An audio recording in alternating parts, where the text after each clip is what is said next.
Paleolitoa.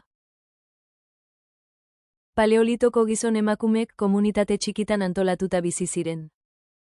Eta batetik bestera ibiltzen ziren janari eta aterpe bila. Animalien haragia biltzen zituzten basa fruituak eta arrantzatutako arrainak jaten zituzten. Elikagairik ekoizten ez zutenez harrapakariak ziren. Ehiza zen jarduera nagusia. Harrapakinetatik haragia jateko erabiltzen zuten larrua hotzetik babesteko. Hezurrak lanabesak egiteko eta zurdak sokak egiteko. Eguneroko atazak errazago egin ahal izateko lanabesak egiten hasi ziren. Eta egurra mozteko, ehizatzeko, animaliak zatikatzeko. Tuberkuluak lurretik ateratzeko, hezurrak zulatzeko. Arrantzatzeko, hozteko eta barretarako erabiltzen zituzten.